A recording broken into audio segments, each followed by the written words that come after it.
Ito na ang recap ng One Piece episode 1160. Kung hindi mo pa napapanood ang previous episode, available na yan sa channel playlist para makapag-catch up kaagad sa story. Mula sa bounty updates matapos ang Egghead incident hanggang sa mismong pagharap ni Monkey D. Luffy ng harapan sa malupit at napakalakas na kontrabida ng arc na ito, talagang hindi mo gustong ma-miss ang episode na to. Simulan na natin ang episode. Sa simula, makikita natin ang isang napakalamig na lugar, umuulan ng nyebe. Malakas ang hangin, at may mga lobo na tumatakbo sa paligid. May makikita rin tayong parang kastilyo sa lugar na yon. Sunod, ipapakita ang barko ng mga giant, kung saan abala silang hinahanap kung nasaan na ang Straw Hats at ang kanilang barkong Sunny. Hinahalughog nila ang buong paligid pero wala silang makita. Nag-aalala sila na baka nalunod ang mga ito sa dagat, kaya inutusan ni Brogy ang ilan sa mga giant pirates na sumisid at hanapin sila sa ilalim ng tubig. Pero pinigilan sila ni Franky at sinabing itigil muna ang paghahanap. Nagkaroon sila ng pag-uusap kung bakit hindi pa rin nila mahanap ang Straw Hats kahit ang dami na nilang hinanap. Sabi ni Franky, siguradong ayos lang ang mga yun, at hindi basta-basta lulubog ang Sunny, ibig sabihin, buhay sila. Dumating si Robin at sinabi na hindi ito ang unang beses na nagkahiwalay sila. Kaya tama si Franky. Medyo gamaan ang loob ng mga giant, at pati sina Brogy at Dory ay natawa na hindi naman dapat sila gaanong mag-alala. Si Jinbei naman, sinabi na nagtanong siya sa mga kaibigang piteng sa dagat, at wala rin silang nakita, kaya malamang naanod ang Straw Hats papunta sa ibang isla. Si Brook naman, pinaalala na paubos na ang pagkain sa barko, kaya wala ring saysay kung maghahanap sila ng gutom. Sumang-ayon si Franky at nagpasalamat sa tulong, pero sinabi niyang kakayanin na ng Straw Hats ang sarili nila. Dahil pareho naman silang papunta sa Elbaf, siguradong magkikita rin sila doon. Sumang-ayon ang mga giant, at nagdesisyon silang doon na lang hintayin ang Straw Hats habang patuloy silang naglalakbay papunta sa Elbaf. Bumalik ang eksena sa Snowy Mountain area kung saan naroon ang kastilyo, at makikita natin na lumabas na ang crew ni Luffy mula sa pader kasama ang higanteng pusa. Paglabas nila, agad nilang naramdaman ang matinding lamig dahil sa malakas na hangin. Biglang inihagis sila ng pusa, at habang nahuhulog, nasalo ni Sanji si Nami, habang tumakas naman ang pusa. Ibinigay ni Sanji ang kanyang coat kay Nami, kahit siya ang giniginaw, classic Sanji move. Sinabihan siya ni Zoro na siya ang lalamigin. Pero sinagot lang siya ni Sanji. Samantala, napansin ni Usopp at Luffy ang isang napakalaking puno sa harap nila. Nagtaka sila kung isa na naman ba itong trap tulad sa Block Kingdom, pero sinabi ni Nami at Chopper na normal lang yun sa lugar na to dahil lahat ng bagay dito ay sobrang laki, mga puno, bundok, lahat.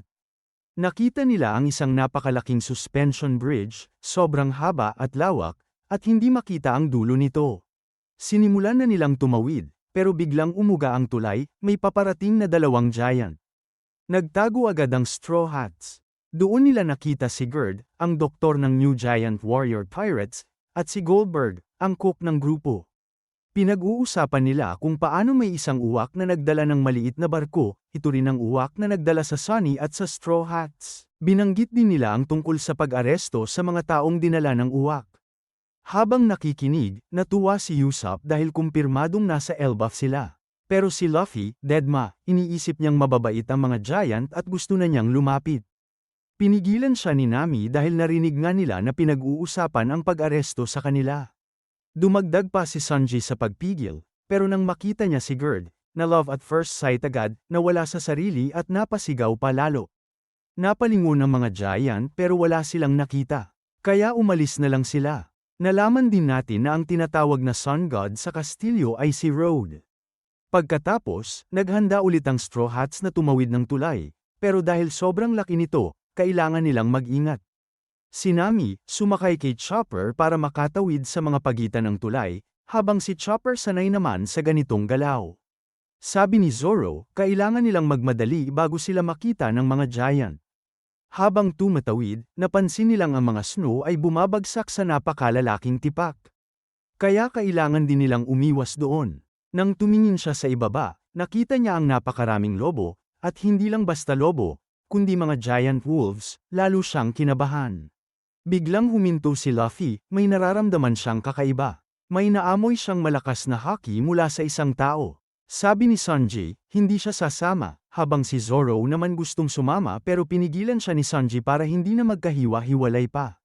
Sinabi ni Luffy na ito rin yung presensya na naramdaman niya noong nasa Block Kingdom sila. Iniwan niya ang grupo at tumalon pababa kahit na puno ng mga lobo sa ibaba, hindi na siya mapipigilan. Pagkatapos, lilipat ang eksena sa barko ng mga giant, ayon sa dyaryo, sinalakay ng mga giant ang Egghead, isang malaking raid ang nangyari doon.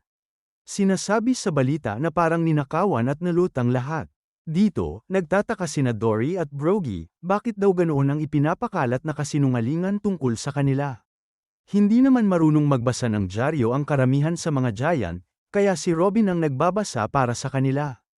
Ayon sa balita, matapos ang 100 taon, bumalik na raw ang Giant Warrior Pirates, at ngayon ay kakampi ni Straw Hat Luffy, na tinatawag pa raw ang sarili bilang hari ng dagat, at sinasabing nilamon nila ng apoy ang buong Egghead. Dito rin ipinakita ang bagong bounty ni Dory at Brogy, pareho silang may first billion berries. May ilang giant na natuwa dahil nadagdagan ang bounty ng kanilang mga boss, habang ipinaliwanag naman ni Robin na mukhang fair lang ito kung iisipin ang lakas at reputasyon nila kahit 100 taon ang lumipas. Habang ipinagpapatuloy ni Robin ang pagbabasa, lumabas sa balita na si Luffy raw ang pumatay kay Vegapunk. Halatang binaluktot ang buong kwento para magmukhang kontrabida ang Straw Hats. Pinag-usapan din nila kung paano nakuha ang mga larawan sa Egghead at kung gaano kamahal na ibenta ang mga ito. Napansin ni Robin na sa larawan ni Luffy, parang may cross-shaped mark sa braso niya kapag nasa Gear 5 form siya. Nakikita nga yun sa litrato, pero walang makapagkumpirma kung totoo dahil sobrang bilis kumilos ni Luffy sa form na yun, halos walang nakakita ng malapitan. Pero napansin ni Robin na malabo ang kabuuang imahe ni Luffy, habang ang markang cross ay malinaw, parang idinagdag lang. May isang giant pa na nagsabi na noong bata pa si Hodge Rudin, sobrang pasaway at marahas na siya. Samantala, sa barko, may mga giant na nagsasabing may ilang tao raw na gustong kunin o hulihin ng Straw Hats dahil may problema raw na kinasasangkutan ang mga ito sa Elbaf. Nagtaka sina Dory at Brogy dahil ngayon lang nila narinig yun. Ipinaliwanag ng isang giant na nangyari yun habang wala ang kanilang mga boss. Samantala, bumalik tayo kay Luffy na tumalon na at tila nag-e-enjoy pa sa snow. Sinabi niya na masaya ang Block Kingdom pero mas exciting daw ang adventure na to. Dahil malakas ang sigaw na narinig niya kanina, iniisip niyang baka may makain siyang karne dito. Makikita natin ang maraming malalaking lobo sa paligid. Sumisigaw si Luffy, hinahanap kung nasaan ang pinanggagalingan ng presensya. Maya-maya, napapalibutan siya ng mga higanteng lobo. Tinanong niya kung ano ang gusto ng mga ito, pero halatang agresibo ang mga hayop. May isang lobo na susugod na sana para kainin siya, pero biglang may malakas na tunog na umalingaw-ngaw. Sinundan ni Luffy ang direksyon ng tunog. Kasabay nito, ipinagpapatuloy ng isang giant ang kwento tungkol sa tinatawag na Accursed Prince, isang batang tinuturing na isinumpa dahil sa mga ginawa nitong masasamang bagay. Dahil dito, matagal na siyang nakakadena. Sinasabing muntik na siyang makatakas noon, pero napigilan siya ng mga mandirigma ng Elbaf at muli siyang ginapos. Dito, sinabi ni Frankie na kinailangan ng lahat ng giant para mapigilan at maitali ang taong yun, ganun siya kalakas, parang halimaw. Sumagot naman ng isang giant na may bigate na kahit siya, hindi niya magets kung gaano kalupit ang nilalang na yun. Habang patuloy na naglalakad si Luffy papalapit, nagpapatuloy ang voice-over ng giant. Ikinwento niya na ang taong yun ay nasilaw sa kapangyarihan ng isang legendary devil fruit na ipinapasa sa royal family ng Elbaf sa loob ng maraming henerasyon. Dahil sa sobrang kagustuhan niyang makuha ito, pinatay niya mismo ang sarili niyang ama, ang hari, at pagkatapos ay kinain ang devil fruit. Ibig sabihin, ang taong nakagapos ngayon ay may kapangyarihan ng devil fruit. Sinubukan pang alalahanin ng giant ang pangalan niya, at pagkatapos ay nagbabala, kapag nakawala raw ang taong yon, siguradong magkakagulo ang buong mundo.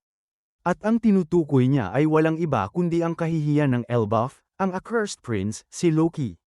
At dito, unang beses nating nasal-ayan si Loki, grabe, solid ang dating. Nakagapos siya sa napakalalaking kedena, at sa harap niya ay nakatayo na si Luffy. Pagkakita kay Luffy, tinanong ni Loki ang pangalan niya. Sagot ni Luffy, siya si Luffy, ang magiging Pirate King.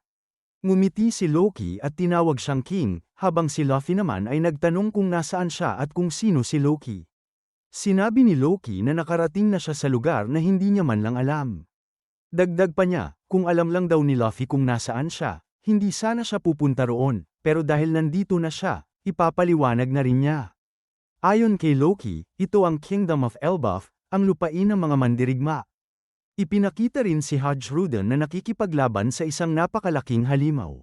Habang nagpapatuloy ang narration ni Loki, sinabi niya na ang bansang ito ay minsang itinuring na sumpa dahil sa walang katapusang digmaan nito, ngunit nananatili itong pinakamalakas na bansa sa mundo.